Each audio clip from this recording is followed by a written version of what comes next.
I used to be that dog owner who followed every piece of advice I was given. I'd grown up around dogs, so I thought I had a decent understanding. But Benji was my first grown-up dog, my responsibility. And like most people, I wanted to do everything right. So I listened to vets, to other dog owners, to what the packaging said, food, neutering, flea and tick prevention. I followed the standard advice without really questioning it. And for a while, that felt like the responsible thing to do. But then something started to feel off. So I began reading more, looking into studies, trying to understand not just what to do, but why. And one of the first areas that made me stop and rethink everything was flea and tick prevention. It's now been nearly 5 years since I stopped using routine chemical flea and tick pesticides on Benji. That doesn't mean I ignore parasites. It means I approach them differently. I can share what I do in another video, but today I want to show you what I found so you can make a more informed decision for your dog. What really pushed me to look deeper wasn't what these products do to parasites, but what they might be doing beyond that. In the UK, where I live, researchers from the University of Sussex analyzed water samples from English rivers and found that chemicals commonly used in flea treatment, particularly fipronil and imidacloprid, were present in the vast majority of samples. In fact, fipronil was detected in around 98% of them and at levels that exceeded long-term safety thresholds fivefold. Another study, this time from Imperial College London, looked at how these chemicals actually end up in the environment. And what surprised me the most was that one of the biggest sources wasn't dogs swimming in rivers, which I thought it would be. It was us, washing our hands after applying spot-on treatments. The researchers detected these chemicals on owners' hands for up to 28 days after application. So we are not just talking about something that stays neatly on your dog. These substances move into water systems, onto surfaces, and into everyday contact, like we use our hands to eat. There are human studies showing that chemicals from the same families used in some flea treatments like imidacloprid and fipronil on other breakdown products can be detected in human blood and even in babies at birth. That means they can cross the placenta. Some of these studies have also found links with changes in things like thyroid hormones or newborn health scores. Now, this doesn't prove your dog's flea treatment is directly causing harm to people, but it does confirm that these are biologically active substances that don't just stay on the surface. They move through system and they interact with the body. And this is why I think we as dog guardians should really start having those conversations, because these products are often presented as routine, almost like a basic part of dog ownership. They're built into health plans, so we end up using them automatically. But that also means they are often given on a fixed schedule, not necessarily because the dog actually needs them. And that's something even UK veterinary bodies are starting to move away from, shifting towards a more risk-based approach. And honestly, it's about time. So let's break down what these products actually are and how they work.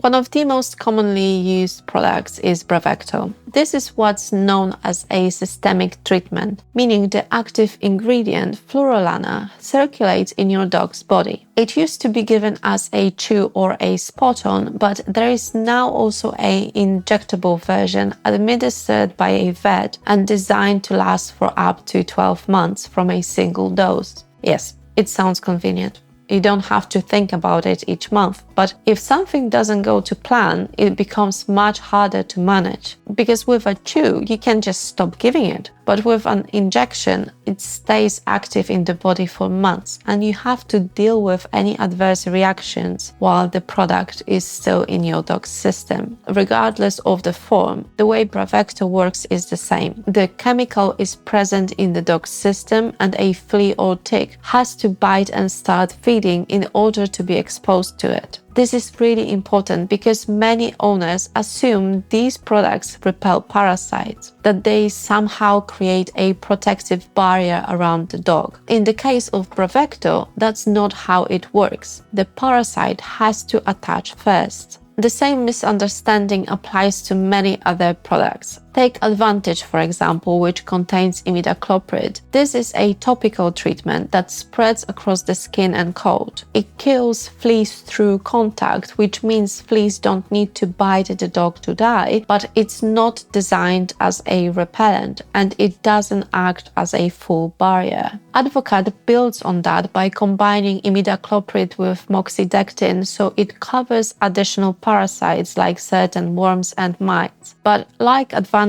it's not designed to protect against ticks. Then you have products like Frontline based on fipronil, which also spreads across the skin and affects the parasite's nervous system. And finally, there are products like Advantix, which do include a repellent hot foot effect, meaning they can reduce the likelihood of a parasite feeding in the first place. As you can see, not all flea and tick treatments are the same, and they don't cover all parasites. The way people talk about them often makes them sound interchangeable. Most people assume that using these products means your dog won't get bitten. In reality, with many of them, the bite is part of the process. That brings us to Lyme disease and the question of whether a dog on something like Bravecto can still get it. And the honest answer is yes, they can. The risk might be reduced because the tick is likely to die after feeding, but it's not zero. For Lyme disease specifically, transmission typically requires the tick to be attached for around 24 to 48 hours. Bravecto kills ticks within about 12 hours after they attach, so in many cases it might reduce the chance of transmission. But not all pathogens behave the same way. Some, like Anaplasma or Ehrlichia, can be transmitted much faster, sometimes within the first few hours. And since the tick still has to attach and start feeding, there is always a risk.